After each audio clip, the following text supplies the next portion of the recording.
Salut à tous et bienvenue sur la chaîne des champions en mathématiques. Dans l'épisode d'aujourd'hui, nous allons poursuivre notre voyage au pays des suites numériques. Cette fois-ci, nous allons aborder un exercice corrigé portant bien évidemment sur les suites numériques, mais celui sera pour particularité de vous aider à développer votre intuition. Vous verrez de quoi je parle par la suite. Donc, comme ordre du jour, je vous propose d'énoncer les exercices comme d'habitude et par la suite une correction pendant laquelle nous allons revenir dans la mesure du possible sur les différentes notions abordées dans votre cours. Énoncer les exercices. Voici les exercices que j'ai choisis pour vous. On vous donne la suite U de n définie pour toute entière naturelle n par U de 0 égale à 4 et U de n plus 1 égale à 1 tiers de UN plus 2 tiers. On considère également la suite V de n définie pour toute entière naturelle n par V de n égale à UN moins 1. On demande dans la première question de montrer que V de n est une suite géométrique, puis de préciser son premier terme et sa raison. Comme deuxième question, on vous demande d'exprimer V de n et U de n en fonction de n. Par la suite, on vous demande de calculer le réel Sn qui représente la somme des n premiers termes de la suite Vn et d'exprimer cette somme en fonction de n notamment. En question 4, on vous demande de calculer t de n égale à u0 plus u1 plus un. En fait, c'est à ce niveau-là que je vous attends. On a eu à traiter les suites arithmétiques, les suites géométriques, mais pour t de n, on a affaire à la somme d'une suite qui n'est ni arithmétique ni géométrique. Donc, c'est à la question 4 que j'attends votre éveil. À la question 5, on me demande de calculer la valeur exacte de la somme S égale à 3 facteurs de 1 tiers plus 1 sur 3 au carré plus 1 sur 9 au cube, et ainsi de suite jusqu'à plus 1 sur 9, 3 puissance 9. Donc, c'est à la question 5 que je verrai comment vous allez développer votre intuition. Il faudra observer minutieusement cette somme-là et essayer de trouver la relation entre cette somme-là et les suites qu'on a étudiées précédemment. Donc, voilà donc l'énoncé de l'exercice. Je vous demande de mettre pause à la vidéo, de faire l'exercice, traiter l'exercice comme si vous étiez dans une salle d'examen, puis revenir pour qu'on partage ensemble mon corrigé. Donc, si ceci vous intéresse, n'oubliez surtout pas de liker la vidéo, de vous abonner et surtout d'activer la cloche de notification pour ne pas rater les prochains contenus. Bien, retrouvons-nous juste après le générique pour la correction.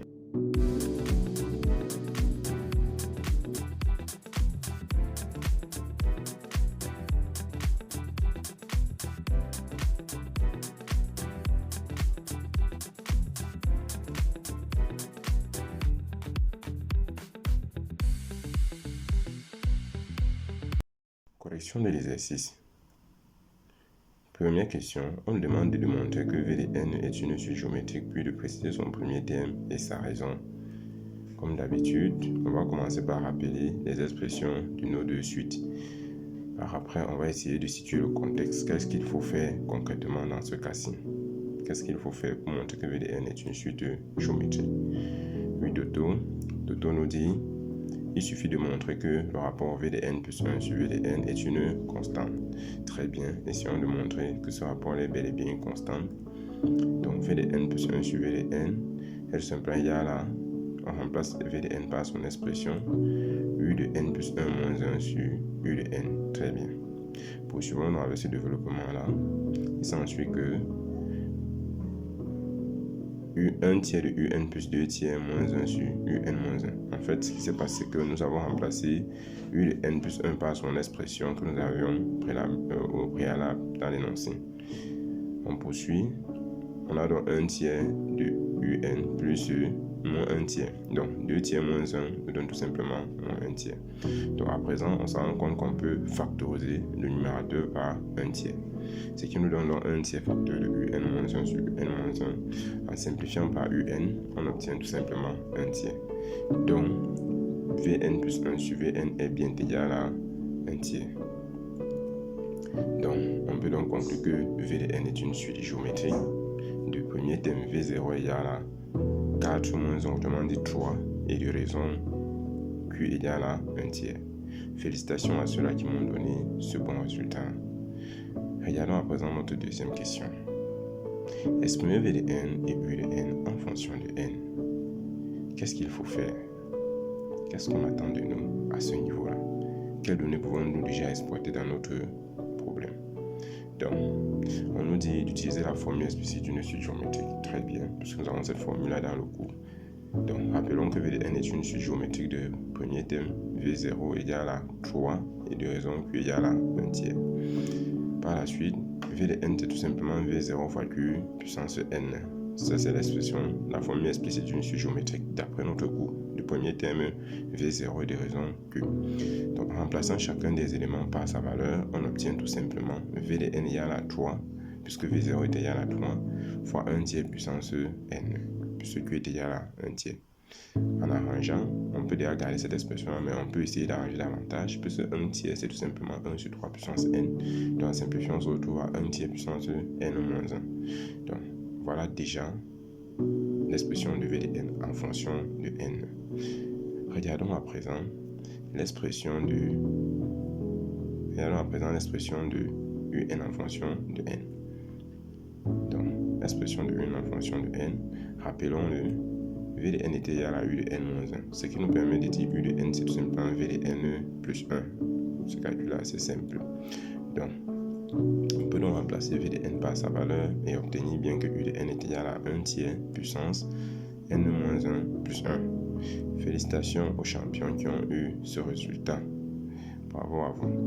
Regardons à présent notre troisième question. Pour moi, j'estime, pour ceux qui ont suivi les vidéos précédentes, que ces questions-là sont assez basiques si vous suivez normalement ce que je fais ma progression. Donc, je vous attends au niveau des questions 4 et 5. Donc, on pose Sn égale à V0 plus V1 plus plus Vn. Exprimer Sn en fonction de n. Qu'est-ce qu'il faut faire? Comme toujours, situons le contexte. Qu'est-ce qu'on attend de moi? Oui. On peut utiliser la formule de la somme des termes d'une suite géométrique. Très bien, Toto. Appliquons ce qu'il dit. La somme des termes d'une suite géométrique nous donne tout simplement premier terme fois 1 moins la raison puissance nombre de termes sur 1 moins Q. Je ne vais plus revenir dans les explications. Vous les avez eues dans la précédente vidéo. Donc, V de n égale donc à V0 fois 1 moins Q, puisque le premier terme de cette somme-là c'est V0. 1 moins Q c'est 1 tiers, puissance nombre de termes. L'indice du dernier terme c'est n, moins l'indice du premier terme qui est 0, plus 1, par le nombre de termes. Divisé par 1 moins 1 tiers, tout simplement.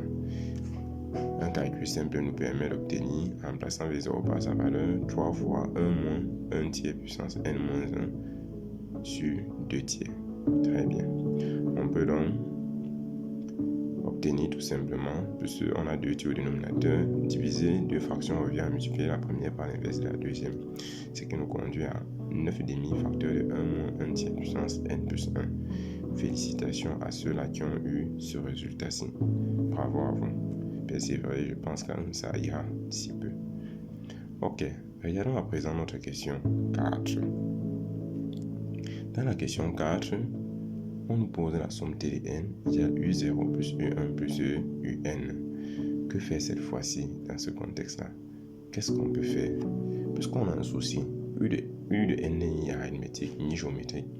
Mais heureusement pour nous, U de n dépend d'une suite géométrique. Est-ce qu'en exploitant ce lien-là, on pourra trouver la valeur de Tn? C'est ça la question qu'il faut se poser. Et en griffonnant au brouillon, bien sûr. Donc, regardons ce que Toto nous propose. Il nous dit exprimer UN en fonction de Vn, puis utiliser la formule de la somme des termes d'une suite géométrique. Très bien. Essayons d'appliquer ce qu'il dit. Voilà la valeur de Tn. U0 plus U1 plus dadadash plus U de n.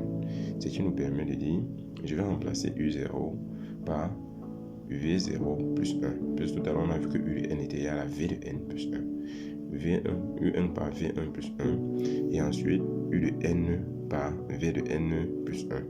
Ce qui nous permet d'écrire tout simplement T de n est tout simplement égal à V0 plus V1 plus plus Vn. Vous voyez que chacun des termes est venu avec 1, c'est-à-dire la valeur de 1. Donc plus 1, plus 1, plus 1, plus 1. Combien de fois on a le plus 1? Le plus 1 là sera tout simplement égal au nombre de termes qui est dans la somme. Autrement dit, puisqu'il y a n plus un terme, on aura plus 1 plus 1 plus 1, n plus une fois. Prenez la peine de bien comprendre ce mécanisme-là. Ça va vous aider normalement dans la suite. Donc, on a bien 1 plus 1 plus 1 plus 1, n plus une fois. Ce qui me permet de dire t de n n'est rien d'autre que v0 plus v1 plus vn plus un facteur de n plus un terme. Voilà un peu ce que nous obtenons. Donc, on peut donc dire t de n, c'est s de n plus ce qui reste 1 fois n plus 1 reste n plus 1. D'où t de n est tout simplement égal à 9 demi-facteurs de 1 moins 1 tiers puissance n plus 1 plus n plus 1. D'accord. Voilà un peu ce qu'on fait, ce qu'on trouve comme calcul. Vraiment, si vous avez eu ce résultat-ci, je pense que vous êtes assez avancé. Ou alors vous êtes suffisamment outillé pour aborder n'importe quel exercice sur les suites, niveau premier S bien sûr. Parce qu'à l'avenir, nous allons poster les vidéos au niveau des terminales scientifiques, un peu plus avancées que ceci. Donc, félicitations à vous. Regardons à présent notre cinquième et dernière question. Dans cette cinquième et dernière question, on vous demande de calculer la valeur exacte de S égale à 3 fois 1 tiers plus 1 tout tiers au carré, et ainsi de suite. Donc c'est ici qu'on va mettre en jeu notre intuition. Dans la première vue, on a quelle suite qui a des similarités avec notre somme? C'est la première question que nous devons nous poser. Donc qu'est-ce qu'il faut faire? Oui, regardons ce que Toto nous propose. Il nous dit, on peut identifier les termes de cette somme à l'une des suites précédemment étudiées, puis déduire la somme. Ok, on va essayer de voir à quelle suite les termes de cette somme ressemblent. Quelle similarité entre les deux? Donc, je vous rappelle déjà que V de n c'était 3 fois 1 tiers puissance n ou encore 1 tiers puissance n moins 1 et que U de n c'était 1 tiers puissance n moins 1 plus 1.